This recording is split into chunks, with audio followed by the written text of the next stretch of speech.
Magandang araw, Daring Magazine at Turkel Al-Sheikh. Ulit-ulitin si Janriel Casimero. Sapat na ba ang engagement para sa mega fight versus Naoya Inoue? Muli na namang kumuha ng napakalaking atensyon sa mundo ng boxing ang post ng Daring Magazine na pagmamayari na ngayon ng kilalang Saudi boxing promoter na si Turkel Al-Sheikh. Sa kanilang kamakailang post, isinare ng Daring ang throwback na larawan na mismong si Janriel Casimero ang nag-upload.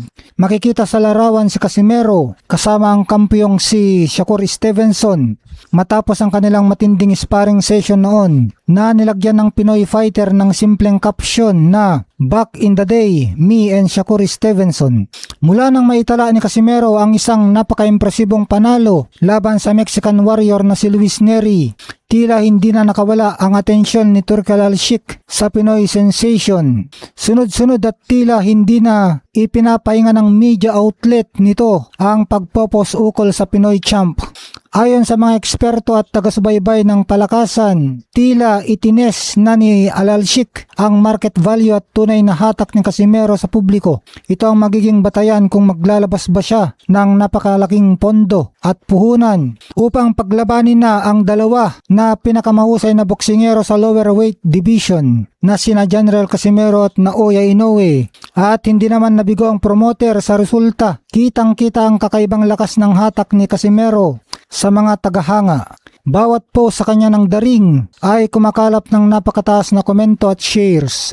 Lalo at masigit pa kumpara sa ibang sikat na boksingero tulad ni Naoya Inoue o Bam Rodriguez. Sa comment section, isang laban lang ang hinihingi ng mga tao, Janriel Casimero versus Naoya Inoue. Ayon sa maraming veteran analysts at boxing experts, bagamat patuloy na itinutulak ang pangalan ni Jesse Bam Rodriguez, naniniwala silang lalamunin lamang ng bilis at pambihirang knockout power ni Naoya Inoue ang mas maliit na si Rodriguez. Ganon din kay Casimero. Tingin nila na pagkain lang din ni Casimero itong si Rodriguez. Kaya dapat ay si Casimero at Inoue ang magharap dahil inaasahang magiging lubhang dikit, peligroso at tapatan ng pantay na tsansa na siguradong makakahatak ng milyong-milyong manonood sa buong mundo ang labanan ni Casimero at Inoue. Dagdag pa sa init ng usapin, muling naitampok ang naging payag ni Shakur Stevenson ukol sa naudlot na laban ni Inoue at Casimero noong taong 2021.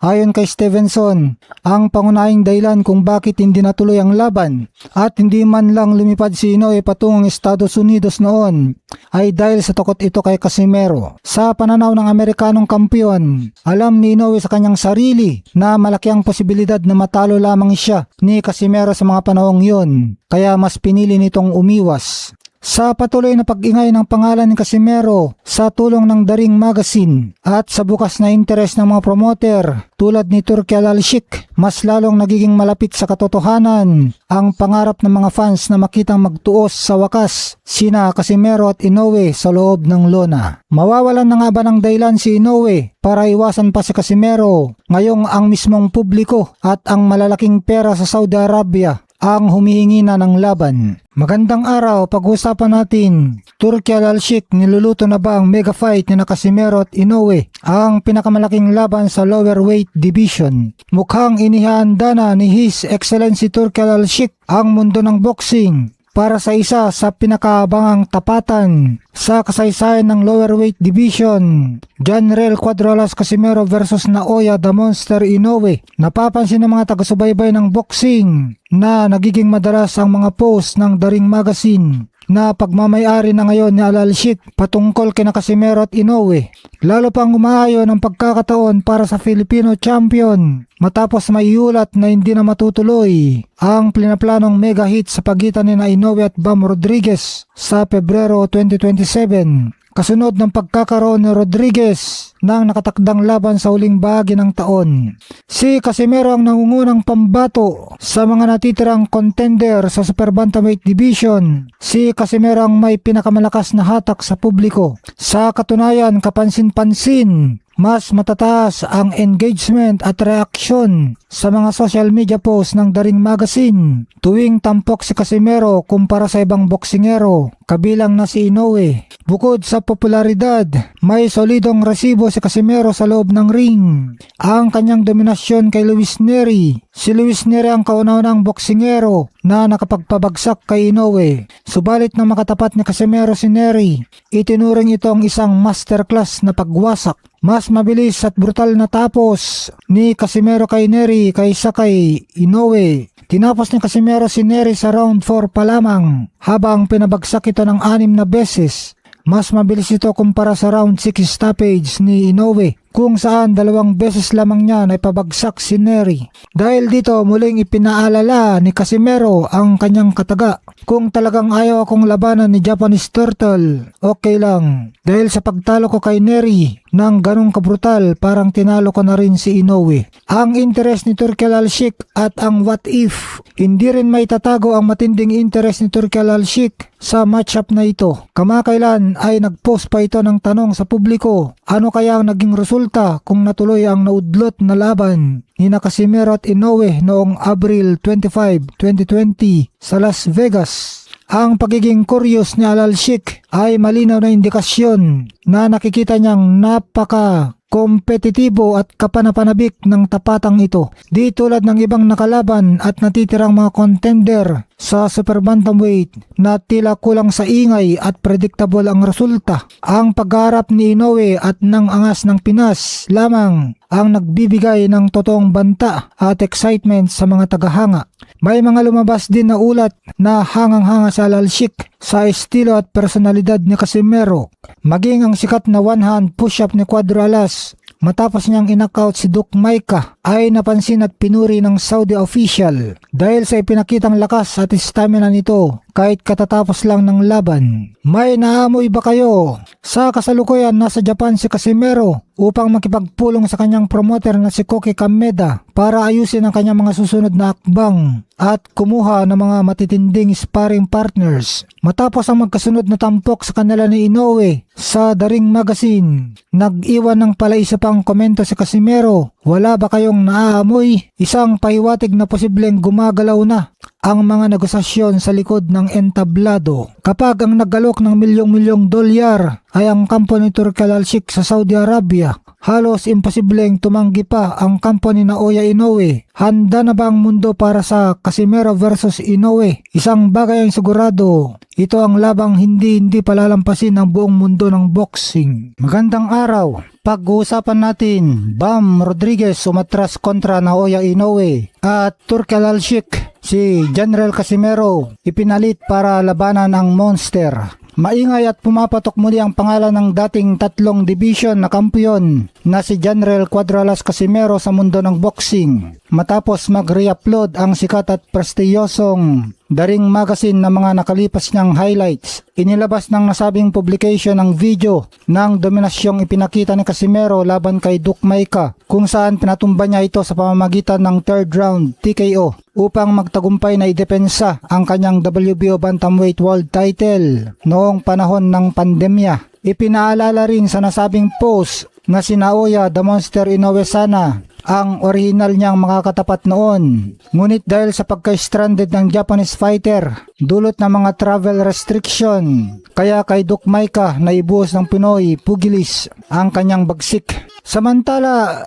General Casimero dinomina ang social media. Hindi lang sa loob ng ring na nalasa si Casimero, kundi maging sa mga reaksyon ng mga tagahanga. Dinagsa ng libo-libong suporta ang post ng The Ring Magazine na pumalo agad sa mahigit na 5,500 na likes, 543 comments at 235 shares sa loob lamang ng isang oras. Di hamak na mas mataas ito kumpara sa engagement ng mga pinopost nilang heavyweight fighters at iba pang sikat na international na boksingero. Sa katunayan, nang mag-post ang The Ring Magazine tungkol sa pagbabalik training ni Inoue, hindi man lang ito umabot sa 1,000 likes sa parehong durasyon. Naging usap-usapan din muli ang iconic na one-hand push-up celebration ni Casimero matapos patumbayin si Maika. Nag-iwan ito ng malaking tanong sa mga fans. Ano kaya ang magiging celebration ng Pinoy pag uwi niya ng panalo? sakaling matuloy at magwagi siya laban kay Inoue. Samantala ang mismong si Casimero ay nag-iwan ng pahiwatig na sa nasabing pagbida sa kanya ng magazine sa pamamagitan ng kanyang signature na hirit, wala daw ba kayong naaamoy? Ang payag na ito ay lalong nagpainit sa mga espekulasyon na may malaking negosasyon ng nagaganap. Sinasabing ang sunod-sunod na tampok kay Casimero sa mga sikat na media outlet ay isang uri ng market test mula sa kampo ni Turki Al-Sheikh upang sukatin ang tunay na hatak at interes ng publiko bago ilatag ang $1,000,000 na pondo para sa mega fight sa Saudi Arabia ni na General Casimero at Naoya Inoue. Samantala umatras si Bam Rodriguez, daan para kay Casimero lumuwag. Lalo pang tumaas ang tsansa na matuloy ang Casimero versus Inoue matchup dahil sa mga pinakabagong kaganapan sa division. Ayon sa mga uling ulat, tila hindi na matutuloy ang pinaplanong sabong sa pagitan ni na Inoue at Jesse Bam Rodriguez para sa Pebrero dahil nakatakdang lumaban si Rodriguez sa uling bahagi ng taon, Oktubre o Nobyembre, dahil nabakante ang slot para sa sunod na mga katapat ng Hapon. At napatunayan na ng kampo ni Al-Sheikh ang napakalakas na suporta at ingay ng kanyang likhain ni Casimero sa mga fans. Wala nang iba pang mas maganda at mas kapanapanabik na itapat kay Inoue kundi ang Pinoy Cuadro Alas. Nakaanda na umano si Turki Al-Sheikh na pondahan ang napakaaktibo at explosive na bakbakang ito na matagal nang inaasam ng buong mundo ng boxing. Magandang araw. Mainit na naman ang usap-usapan ngayon sa boxing world dahil ang sunod-sunod na post ng sikat na Ring Magazine ng video ni General Casimero. Ito ngang bago ngayon ay ang video ni General Casimero kung saan pinaluhod at dinurog niya si Duke Maika. Talagang sunod-sunod ang pag-post ni Turki Al-Sheikh patungkol kay Casimero. Buhat nung tinalo at dinomina nito si Luis Nery. Malinaw na senyales ito na talagang humanga ang Saudi boxing big boss sa angas ng Pinas. At nakikita niya na si Casimero lang ang natatanging boksingero na makakapagbigay ng totoong bakbakan at magandang laban kay Naoya the Monster Inoue. Alam naman natin lahat pagdating sa boxing ngayon kung anong gustuin ng Saudi Arabia, nagkakatotoo. Nagawa ni Turki Al-Sheikh na paglapati ng mga heavyweight champions na akala natin hindi na maglalaban dahil sa politika ng mga promoters. At ngayon ang super bantamweight division naman ang target niyang bulabugin. Alam ni Turki na kapag Inoue versus Casimero ang inilatag niya sa ilalim ng Riyadh season ay dudumugin nito ng mga boxing fans sa buong mundo. Ito ang pinakamaingay na laban na matagal nang hinahangad ng publiko sa lower class division. At si Turki Al-Sheikh lang ang may hawak ng susi at $1,000,000 para mapilitan ang kampo ng Hapon na tanggapin ang hamon. At mas lalong nagiging solido ang banta ni Cuadro Alas dahil mainit na naman ang kanyang pangalan sa mga world ratings matapos ang kanyang naging panalo sa laban nitong Hunyo 2026. Opisyal nang pumasok at umakyat muli si General Casimero sa mga world ratings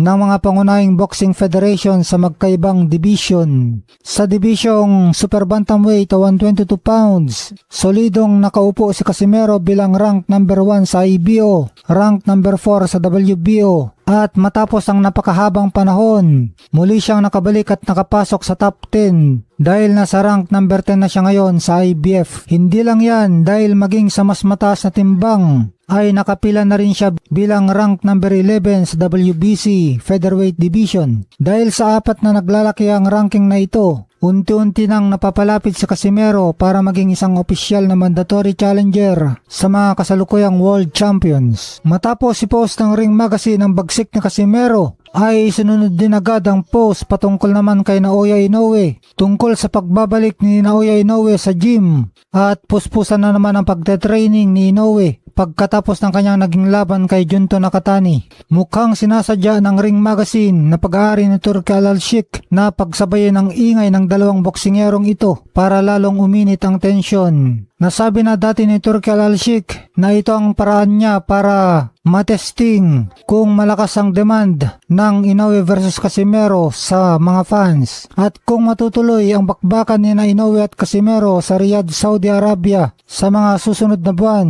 Ito na ang itinuturing na fight of the century para sa atin. Magandang araw. Magandang balita, Inoue lalaban na kay Casimero. Alas number 1 contender na. At Carl Ames Martin, hindi na pang basketball court o pang piyesta dahil lalaban na siya sa Saudi. Mukha talagang malapit ng pinakahihintay nating bakbakan ang tinaguriang mega fight sa pagitan ni na Janrel Cuadralas Casimero at ng unified champion na sina Oya the Monster Inoue. At sa pagkakataong ito, mukhang tuluyan nang nasulok ang Hapon at wala nang magagawa kundi harapin ang ating pambato. Dahil sa napaka-impresibong panalo ni Casimero kamakailan, niyanig nito ang rating sa buong mundo. Isipin nyo mga boss, 3 federasyon na ang may hawak sa pangalan ni Casimero sa pinakatuktok ng rankings ng Super Bantamweight Division. Kasalukuyan siyang rank number 10 sa IBF, rank number 4 sa WBO, at ang malupit ay opisyal na siyang inuluklok bilang rank number 1 at number 1 contender ng IBO sa Super Bantamweight Division. Kung hindi pa rin siya pipiliin ni Inoue